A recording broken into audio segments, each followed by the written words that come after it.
पुरानी प्रतिमा कनाडा से वापस भारत आ रही है। यह प्रतिमा लगभग 100 साल पहले 1913 के करीब वाराणसी के एक मंदिर से चुराकर देश से बाहर भेज दी गई थी। मैं कनाडा की सरकार और इस पुण्य कार्य को संभव बनाने वाले सभी लोगों का इस सहृदयता के लिए आभार प्रकट करता हूँ। माता अन्नपूर्णा का काशी से बहुत ही विशेष संबंध है। अब उनकी प्रतिमा का वापस आना हम सभी के लिए सुखद है। माता अन्नपूर्णा की प्रतिमा की तरह ही हमारी विरासत की अनेक अनमोल धरोहरें अंतर्राष्ट्रीय गिरोहों का शिकार होती रही है। ये गिरोह अंतर्राष्ट्रीय बाजार में इन्हें बहुत ऊंची कीमत पर बेचते हैं। अब इन पर सख्ती तो लगाई ही जा रही है। इनकी वापसी के लिए भारत ने अपने प्रयास भी बढ़ाए हैं। ऐसी कोशिशों की वजह से बीते कुछ वर्षों में भारत कई प्रतिमाओं और कलाकृतियों को वापस लाने में सफल रहा है। माता अन्नपूर्णा की प्रतिमा की वापसी के साथ एक संयोग ये भी जुड़ा है कि कुछ दिन पूर्व ही वर्ल्ड हेरिटेज वीक मनाया गया है। वर्ल्ड हेरिटेज वीक संस्कृति प्रेमियों के लिए पुराने समय में वापस जाने, उनके इतिहास के अहम पड़ावों को पता लगाने का एक शानदार अवसर प्रदान करता है। कोरोना कालखंड के बावजूद भी इस बार हमने इनोवेटिव तरीके से लोगों को ये हेरिटेज वीक मनाते देखा। क्राइसिस में कल्चर बड़े काम आता है। इससे निपटने में अहम भूमिका निभाता है। टेक्नोलॉजी के माध्यम से भी कल्चर एक इमोशनल रिचार्ज की तरह काम करता है। आज देश में कई म्यूजियम्स और लाइब्रेरीज अपने कलेक्शन को पूरी तरह से डिजिटल बनाने पर काम कर रहे हैं। दिल्ली में हमारे राष्ट्रीय संग्रहालय ने इस संबंध में कुछ सराहनीय प्रयास किए हैं। राष्ट्रीय संग्रहालय द्वारा करीब 10 वर्चुअल गैलरीज इंट्रोड्यूस करने की दिशा में काम चल रहा है न मजेदार? अब आप घर बैठे दिल्ली के नेशनल म्यूजियम गैलरीज का टूर कर पाएंगे, जहां एक और सांस्कृतिक धरोहरों को टेक्नोलॉजी के माध्यम से अधिक लोगों तक पहुंचाना अहम है। वहीं इन धरोहरों के संरक्षण के लिए टेक्नोलॉजी का उपयोग भी महत्वपूर्ण है। हाल ही में एक इंटरेस्टिंग प्रोजेक्ट के बारे में पढ़ रहा था। नॉर्वे के उत्तर में स्वालबार्ड नाम का एक द्वीप है। इस द्वीप में एक प्रोजेक्ट आर्कटिक वर्ल्ड आर्काइव बनाया गया है। इस आर्काइव में बहुमूल्य हेरिटेज डेटा को इस तरह से रखा गया है कि किसी भी प्रकार के प्राकृतिक या मानव निर्मित आपदाओं से प्रभावित न हो सके। अभी हाल ही में यह भी जानकारी आई है कि अजंता गुफाओं की धरोहर को भी डिजिटाइज करके इस प्रोजेक्ट में संजोया जा रहा है। इसमें अजंता गुफाओं की पूरी झलक देखने को मिलेगी। इसमें डिजिटलाइज और रिस्टोर्ड पेंटिंग के साथ साथ इससे संबंधित दस्तावेज और कोट्स भी शामिल होंगे। साथियों, महामारी ने एक और जहां हमारे काम करने के तौर तरीकों को बदला है, तो दूसरी ओर प्रकृति को नए ढंग से अनुभव करने का भी अवसर दिया है। प्रकृति को देखने के हमारे नजरिए में भी बदलाव आया है। अब हम सर्दियों के मौसम में कदम रख रहे हैं। हमें प्रकृति के अलग अलग रंग देखने को मिलेंगे। पिछले कुछ दिनों से इंटरनेट चेरी ब्लॉसम की वायरल तस्वीरों से भरा हुआ है। आप सोच रहे होंगे, जब मैं चेरी ब्लॉसम की बात कर रहा हूं तो जापान की इस प्रसिद्ध पहचान की बात कर रहा हूं, लेकिन ऐसा नहीं है। ये जापान की तस्वीरें नहीं है, ये अपने मेघालय के शिलांग की तस्वीरें हैं। मेघालय की खूबसूरती को इन चेरी ब्लॉसम्स ने और बढ़ा दिया है। साथियों, इस महीने 12 नवंबर से डॉक्टर सलीम अली जी का 125वां जयंती समारोह शुरू हुआ है। डॉक्टर सलीम ने पक्षियों की दुनिया में बर्ड वॉचिंग को लेकर उल्लेखनीय कार्य किया है। दुनिया के बर्ड वॉचर्स को भारत के प्रति आकर्षित भी किया है। मैं हमेशा से बर्ड वॉचिंग के शौकीन लोगों का प्रशंसक रहा हूँ। बहुत धैर्य के साथ वो घंटों तक, सुबह से शाम तक बर्ड वॉचिंग कर सकते हैं, प्रकृति के अनूठे नजारों का लुत्फ उठा सकते हैं और अपने ज्ञान को हम लोगों तक भी पहुंचाते रहते हैं। भारत में भी बहुत सी बर्ड वॉचिंग सोसाइटी सक्रिय है। आप भी जरूर इस विषय के साथ जुड़िए। मेरी भागदौड़ की जिंदगी में मुझे भी पिछले दिनों केवड़िया में पक्षियों के साथ समय बिताने का बहुत ही यादगार अवसर मिला। पक्षियों के साथ बिताया हुआ समय आपको प्रकृति से भी जोड़ेगा और पर्यावरण के लिए भी प्रेरणा देगा। मेरे प्यारे देशवासियों, भारत की संस्कृति और शास्त्र हमेशा से ही पूरी दुनिया के लिए आकर्षण के केंद्र रहे हैं। कई लोग तो इनकी खोज में भारत आए और हमेशा के लिए यहीं के होकर रह गए, तो कई लोग वापस अपने देश जाकर इस संस्कृति के संवाहक बन गए। मुझे जोनास मसेट्टी के काम के बारे में जानने का मौका मिला, जिन्हें विश्वनाथ के नाम से भी जाना जाता है। जोनास ब्राजील में लोगों को वेदांत और गीता सिखाते हैं। वे विश्व विद्या नाम की एक संस्था चलाते हैं, जो रियो डी जेनेरो से घंटे भर की दूरी पर पेट्रोपोलिस के पहाड़ों में स्थित है। जोनास ने मैकेनिकल इंजीनियरिंग की पढ़ाई करने के बाद स्टॉक मार्केट में अपनी कंपनी में काम किया। बाद में उनका रुझान भारतीय संस्कृति और खासकर वेदांत की तरफ हो गया। स्टॉक से लेकर के स्पिरिचुअलिटी तक वास्तव में उनकी एक लंबी यात्रा है। जोनास ने भारत में वेदांत दर्शन का अध्ययन किया और 4 साल तक वे कोयम्बतूर के आर्ष विद्या गुरुकुलम में रहे। जोनास में एक और खासियत है, वो अपने मैसेज को आगे पहुंचाने के लिए टेक्नोलॉजी का प्रयोग कर रहे हैं। वह नियमित रूप से ऑनलाइन प्रोग्राम्स करते हैं। वे प्रतिदिन पॉडकास्ट करते हैं। पिछले 7 वर्षों में जोनास ने वेदांत पर अपने फ्री ओपन कोर्सेज के माध्यम से 1.5 लाख से अधिक स्टूडेंट्स को पढ़ाया है। जोनास न केवल एक बड़ा काम कर रहे हैं, बल्कि उसे एक ऐसी भाषा में कर रहे हैं जिसे समझने वालों की संख्या भी बहुत अधिक है। लोगों में इसको लेकर काफी रुचि है कि कोरोना और क्वारंटाइन के इस समय में वेदांत कैसे मदद कर सकता है। मन की बात के माध्यम से मैं जोनास को उनके प्रयासों के लिए बधाई देता हूं और उनके भविष्य के प्रयासों के लिए शुभकामनाएं देता हूं। साथियों, इसी तरह अभी एक खबर पर आपका ध्यान जरूर गया होगा। न्यूजीलैंड में वहां के नवनिर्वाचित एमपी डॉक्टर गौरव शर्मा ने विश्व की प्राचीन भाषाओं में से एक संस्कृत भाषा में शपथ ली है। एक भारतीय के तौर पर भारतीय संस्कृति का ये प्रसार हम सबको गर्व से भर देता है। मन की बात के माध्यम से मैं गौरव शर्मा जी को शुभकामनाएं देता हूं। हम सभी की कामना है कि वो न्यूजीलैंड के लोगों की सेवा में नई उपलब्धियां प्राप्त करें।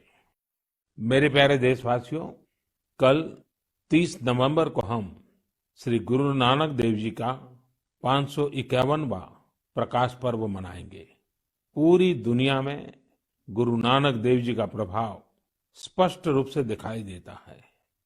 वैंकूवर से वेलिंगटन तक, सिंगापुर से साउथ अफ्रीका तक उनके संदेश हर तरफ सुनाई देते हैं। गुरु ग्रंथ साहिब में कहा गया है, सेवक को सेवा बन आई, यानी सेवक का काम सेवा करना है। बीते कुछ वर्षों में कई अहम पड़ाव आए और एक सेवक के तौर पर हमें बहुत कुछ करने का अवसर मिला। गुरु साहिब ने हमसे सेवा ली। गुरु नानक देव जी का ही 550वां प्रकाश पर्व, श्री गुरु गोविंद सिंह जी का 350वां प्रकाश पर्व अगले वर्ष श्री गुरु तेग बहादुर जी का 400वां प्रकाश पर्व भी है। मुझे महसूस होता है कि गुरु साहब की मुझ पर विशेष कृपा रही, जो उन्होंने मुझे हमेशा अपने कार्यों में बहुत करीब से जोड़ा है। साथियों, क्या आप जानते हैं कि कच्छ में एक गुरुद्वारा है, लखपत गुरुद्वारा साहब। श्री गुरु नानक जी अपनी उदासी के दौरान लखपत गुरुद्वारा साहिब में रुके थे। 2001 के भूकंप से इस गुरुद्वारे को भी नुकसान पहुंचा था। यह गुरु साहिब की कृपा ही थी कि मैं इसका जीर्णोद्धार सुनिश्चित कर पाया। न केवल गुरुद्वारा की मरम्मत की गई, बल्कि उसके गौरव और भव्यता को भी फिर से स्थापित किया गया। हम सबको गुरु साहिब का भरपूर आशीर्वाद भी मिला। लखपत गुरुद्वारा के संरक्षण के प्रयासों को 2004 में UNESCO Asia Pacific heritage award में अवार्ड ऑफ डिस्टिंक्शन दिया गया। अवार्ड देने वाली जूरी ने यह पाया कि मरम्मत के दौरान शिल्प से जुड़ी बारीकियों का विशेष ध्यान रखा गया। जूरी ने यह भी नोट किया कि गुरुद्वारा के पुनर्निर्माण कार्य में सिख समुदाय की न केवल सक्रिय भागीदार रही, बल्कि उनके ही मार्गदर्शन में ये काम हुआ। लखपत गुरुद्वारा जाने का सौभाग्य मुझे तब भी मिला था जब मैं मुख्यमंत्री भी नहीं था। मुझे वहां जाकर असीम ऊर्जा मिलती थी। इस गुरुद्वारे में जाकर हर कोई खुद को धन्य महसूस करता है। मैं इस बात के लिए बहुत कृतज्ञ हूं कि गुरु साहब ने मुझसे निरंतर सेवा ली है। पिछले वर्ष नवंबर में ही करतारपुर साहिब कॉरिडोर का खुलना बहुत ही ऐतिहासिक रहा। इस बात को मैं जीवन भर अपने हृदय में संजोकर रखूंगा। ये हम सभी का सौभाग्य है कि हमें श्री दरबार साहिब की सेवा करने का एक और अवसर मिला। विदेश में रहने वाले हमारे सिख भाई बहनों के लिए अब दरबार साहिब की सेवा के लिए राशि भेजना और आसान हो गया है। इस कदम से विश्व भर की संगत दरबार साहिब के और करीब आ गई है। साथियों, ये गुरु नानक देव जी ही थे जिन्होंने लंगर की परंपरा शुरू की थी, और आज हमने देखा कि दुनिया भर में सिख समुदाय ने किस प्रकार कोरोना के इस समय में लोगों को खाना खिलाने की अपनी परंपरा को जारी रखा है। मानवता की सेवा की ये परंपरा हम सभी के लिए निरंतर प्रेरणा का काम करती है। मेरी कामना है हम सभी सेवक की तरह काम करते रहें। गुरु साहिब मुझसे और देशवासियों से इसी प्रकार सेवा लेते रहें। एक बार फिर गुरु नानक जयंती पर मेरी बहुत बहुत शुभकामनाएं। मेरे प्यारे देशवासियों, पिछले दिनों मुझे देश भर की कई यूनिवर्सिटीज के स्टूडेंट के साथ संवाद का, उनकी एजुकेशन जर्नी के महत्वपूर्ण इवेंट्स में शामिल होने का अवसर प्राप्त हुआ है।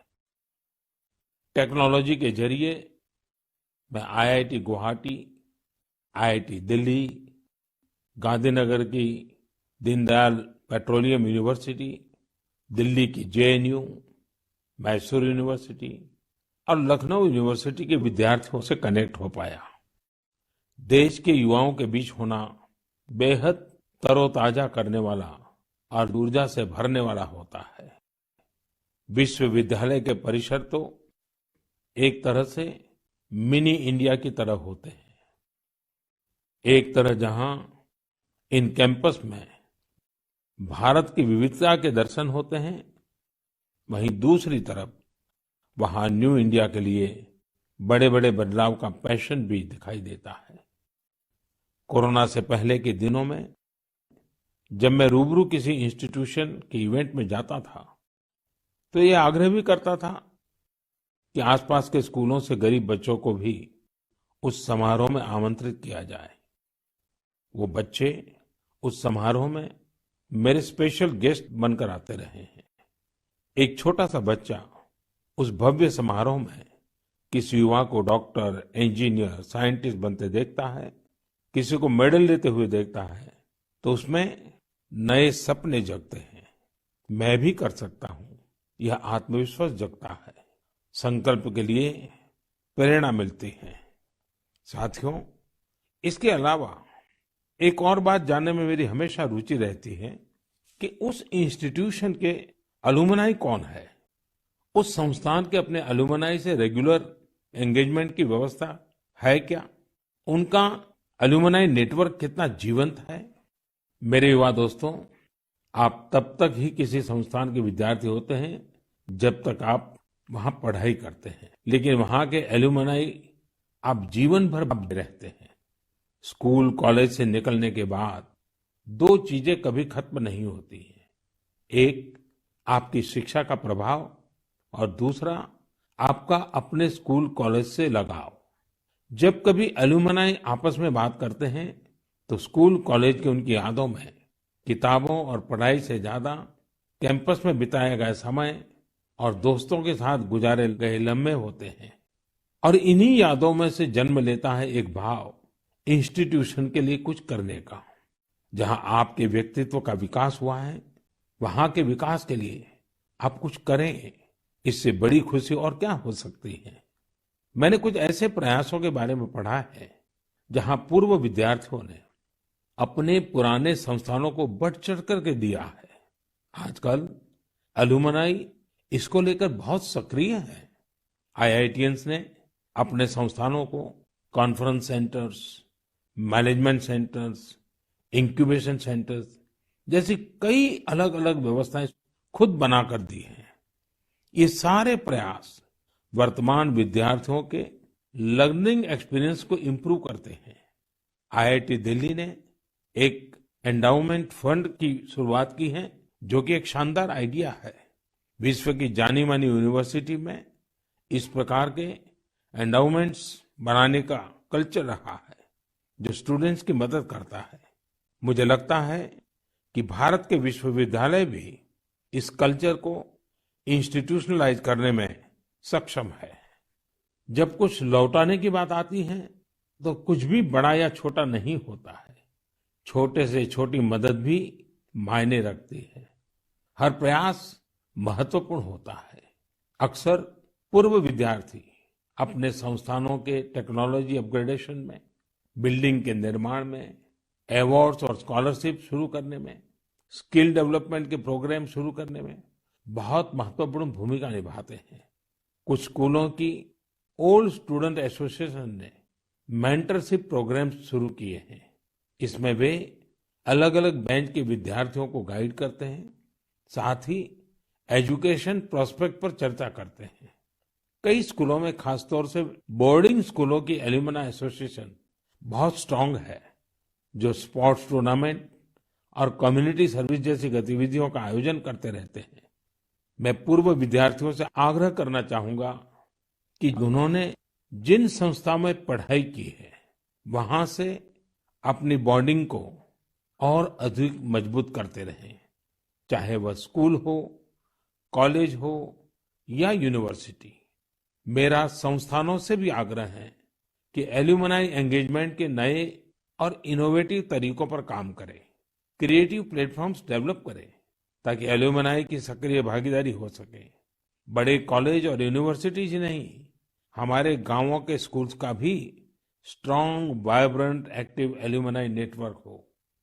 मेरे प्यारे देशवासियों, 5 दिसंबर को श्री अरबिंदो की पुण्यतिथि है। श्री अरबिंदो को हम जितना पढ़ते हैं, उतनी ही गहराई हमें मिलती जाती है। मेरे युवा साथी श्री अरबिंदो को जितना जानेंगे, उतना ही अपने आप को जानेंगे, खुद को समृद्ध करेंगे। जीवन की जिस भाव अवस्था में आप हैं, जिन संकल्पों को सिद्ध करने के लिए आप प्रयासरत हैं, उनके बीच आप हमेशा से ही श्री अरबिंदो को एक नई प्रेरणा देते पाएंगे, एक नया रास्ता दिखाते हुए पाएंगे। जैसे आज जब हम लोकल के लिए वोकल इस अभियान के साथ आगे बढ़ रहे हैं, तो श्री अरबिंदो का स्वदेशी का दर्शन हमें राह दिखाता है। बांग्ला में एक बड़ी ही प्रभावी कविता है, छोईशुतो पॉयमोंतो आसे तुंग होते, दिसलाई काठी ताऊ आसे पोते, प्रोदीप्ति जालिते खेते, छूते जेते, किछुते लोग नौशादीन, यानी हमारे यहाँ सुई और दिया सलाई तक विलायती जहाज से आते हैं। खाने, पीने, सोने, किसी भी बात में लोग स्वतंत्र नहीं है। वो कहते भी थे, स्वदेशी का अर्थ है कि हम अपने भारतीय कामगारों, कारीगरों की बनाई हुई चीजों को प्राथमिकता दें। ऐसा भी नहीं कि श्री अरबिंदो ने विदेशों से कुछ सीखने का भी कभी विरोध किया हो। जहां जो नया है वहां से हम सीखें। जो हमारे देश में अच्छा हो सकता है उसका हम सहयोग और प्रोत्साहन करें। यही तो आत्मनिर्भर भारत अभियान में वोकल फॉर लोकल मंत्र की भी भावना है। खासकर स्वदेशी अपनाने को लेकर उन्होंने जो कुछ कहा वो आज हर देशवासी को पढ़ना चाहिए। साथियों, इसी तरह शिक्षा को लेकर भी श्री अरबिंदो के विचार बहुत स्पष्ट थे। वो शिक्षा को केवल किताबी ज्ञान, डिग्री और नौकरी तक की सीमित नहीं मानते थे। श्री अरबिंदो कहते थे, हमारी राष्ट्रीय शिक्षा हमारी युवा पीढ़ी के दिल और दिमाग की ट्रेनिंग होनी चाहिए। यानी मस्तिष्क का वैज्ञानिक विकास हो और दिल में भारतीय भावनाएं भी हो। तभी एक युवा देश का और बेहतर नागरिक बन पाता है। श्री अरबिंदो ने राष्ट्रीय शिक्षा को लेकर जो बात तब कही थी, जो अपेक्षा की थी, आज देश उसे नई राष्ट्रीय शिक्षा नीति के जरिए पूरा कर रहा है। मेरे प्यारे देशवासियों, भारत में खेती और उससे जुड़ी चीजों के साथ नए आयाम जुड़ रहे हैं। बीते दिनों हुए कृषि सुधारों ने किसानों के लिए नई संभावनाओं के द्वार भी खोले हैं। बरसों से किसानों की जो मांग थी, जिन मांगों को पूरा करने के लिए किसी न किसी समय में हर राजनीतिक दल ने उनसे वायदा किया था, वो मांगे पूरी हुई है। काफी विचार विमर्श के बाद भारत की संसद ने कृषि सुधारों को कानूनी स्वरूप दिया। इन सुधारों से न सिर्फ किसानों के अनेक बंधन समाप्त हुए हैं, बल्कि उन्हें नए अधिकार भी मिले हैं, नए अवसर भी मिले हैं। इन अधिकारों ने बहुत ही कम समय में किसानों की परेशानियों को कम करना शुरू कर दिया है। महाराष्ट्र के धुले जिले के किसान जितेंद्र भोईजी ने नए कृषि कानूनों का इस्तेमाल कैसे किया, ये आपको भी जानना चाहिए। जितेंद्र भोईजी ने मक्के की खेती की थी और सही दामों के लिए उसे व्यापारियों को बेचना तय किया। फसल की कुल कीमत तय हुई करीब 3,32,000 रुपये। जितेंद्र भोई को 25,000 रुपये एडवांस भी मिल गए थे। तय ये हुआ था कि बाकी का पैसा उन्हें 15 दिन में चुका दिया जाएगा। लेकिन बाद में परिस्थितियां ऐसी बनी कि उन्हें बाकी का पेमेंट नहीं मिला। किसान से फसल खरीद लो, महीनों महीनों पेमेंट न करो। संभवतः मक्का खरीदने वाले बरसों से चली आ रही उसी परंपरा को निभा रहे थे। इसी तरह 4 महीने तक जितेंद्र जी का पेमेंट नहीं हुआ। इस स्थिति में उनकी मदद की सितंबर में जो पास हुए हैं, जो नए कृषि कानून बने हैं, वो उनके काम आए। इस कानून में ये तय किया गया है कि फसल खरीदने के 3 दिन में ही किसान को पूरा पेमेंट करना पड़ता है और अगर पेमेंट नहीं होता है तो किसान शिकायत दर्ज कर सकता है। कानून में एक और बहुत बड़ी बात है। इस कानून में ये प्रावधान किया गया है कि क्षेत्र के एसडीएम को 1 महीने के भीतर ही किसान की शिकायत का निपटारा करना होगा। अब जब ऐसे कानून की ताकत हमारे किसान भाई के पास थी तो उनकी समस्या का समाधान तो होना ही था। उन्होंने शिकायत की और चंद ही दिन में उनका बकाया चुका दिया गया। यानी कि कानून की सही और पूरी जानकारी ही जितेंद्र जी की ताकत बनी। क्षेत्र कोई भी हो, हर तरह के भ्रम और अफवाहों से दूर सही जानकारी हर व्यक्ति के लिए बहुत बड़ा संबल होती है। किसानों में जागरूकता बढ़ाने का ऐसा ही एक काम कर रहे हैं राजस्थान के बारां जिले में रहने वाले मोहम्मद असलम जी, ये किसान उत्पादक संघ के सीईओ भी हैं। जी हाँ, आपने सही सुना, किसान उत्पादक संघ के सीईओ। उम्मीद है बड़ी बड़ी कंपनियों के सीईओज को ये सुनकर अच्छा लगेगा कि अब देश के दूर दराज वाले इलाकों में काम कर रहे किसान संगठनों में भी सीईओज होने लगे हैं। तो साथियों, मोहम्मद असलम जी ने अपने क्षेत्र के अनेकों किसानों को मिलाकर एक व्हाट्सएप ग्रुप बना लिया है। इस ग्रुप पर वो हर रोज आसपास की मंडियों में क्या भाव चल रहा है, इसकी जानकारी किसानों को देते हैं। खुद उनका एफपीओ भी किसानों से फसल खरीदता है, इसलिए उनके इस प्रयास से किसानों को निर्णय लेने में मदद मिलती है। साथियों, जागरूकता है तो जीवंतता है। अपनी जागरूकता से हजारों लोगों का जीवन प्रभावित करने वाले एक कृषि उद्यमी श्री वीरेंद्र यादव जी हैं। वीरेंद्र यादव जी कभी ऑस्ट्रेलिया में रहा करते थे। 2 साल पहले ही वो भारत आए और अब हरियाणा के कैथल में रहते हैं। दूसरे लोगों की तरह ही खेती में पराली उनके सामने भी एक बड़ी समस्या थी। इसके सॉल्यूशन के लिए बहुत व्यापक स्तर पर काम हो रहा है। लेकिन आज मन की बात में मैं वीरेंद्र जी को विशेष तौर पर जिक्र इसलिए कर रहा हूं क्योंकि उनके प्रयास अलग है, एक नई दिशा दिखाते हैं। पराली का समाधान करने के लिए वीरेंद्र जी ने पुआल की गांठ बनाने वाली स्ट्रॉ बेलर मशीन खरीदी। इसके लिए उन्हें कृषि विभाग से आर्थिक मदद भी मिली। इस मशीन से उन्होंने पराली के गट्ठे बनाना शुरू कर दिया। गट्ठे बनाने के बाद उन्होंने पराली को एग्रो एनर्जी प्लांट और पेपर मिल को बेच दिया।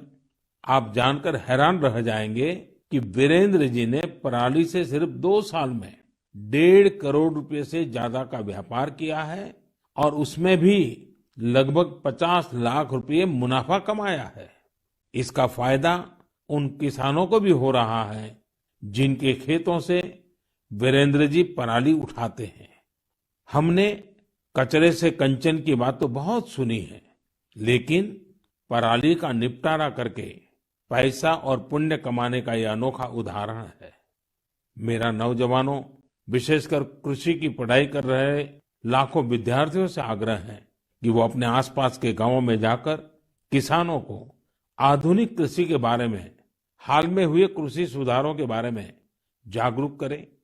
ऐसा करके आप देश में हो रहे बड़े बदलाव के सहभागी बनेंगे। मेरे प्यारे देशवासियों, मन की बात में हम अलग अलग भांति-भांति के अनेक विषयों पर बात करते हैं, लेकिन एक ऐसी बात को भी 1 साल हो रहा है जिसको हम कभी खुशी से याद नहीं करना चाहेंगे। करीब करीब 1 साल हो रहे हैं जब दुनिया को कोरोना के पहले केस के बारे में पता चला था। तब से लेकर अब तक पूरे विश्व ने अनेक उतार चढ़ाव देखे हैं। लॉकडाउन के दौर से बाहर निकलकर अब वैक्सीन पर चर्चा होने लगी है, लेकिन कोरोना को लेकर किसी भी तरह की लापरवाही अब भी बहुत घातक है। हमें कोरोना के खिलाफ अपनी लड़ाई को मजबूती से जारी रखना है। साथियों, कुछ दिनों बाद ही 6 दिसंबर को बाबा साहब आम्बेडकर की पुण्यतिथि भी है। ये दिन बाबा साहब को श्रद्धांजलि देने के साथ ही देश के प्रति अपने संकल्पों, संविधान ने एक नागरिक के तौर पर अपने कर्तव्यों को निभाने की जो सीख हमें दी है, उसे दोहराने का है। देश के बड़े हिस्से में सर्दी का मौसम भी जोर पकड़ रहा है। अनेक जगहों पर बर्फबारी हो रही है। इस मौसम में हमें परिवार के बच्चों और बुजुर्गों का, बीमार लोगों का विशेष ध्यान रखना है। खुद भी सावधानी बरतनी है। मुझे खुशी होती है जब मैं ये देखता हूं कि लोग अपने आसपास के जरूरतमंदों की भी चिंता करते हैं, गर्म कपड़े देकर उनकी मदद करते हैं।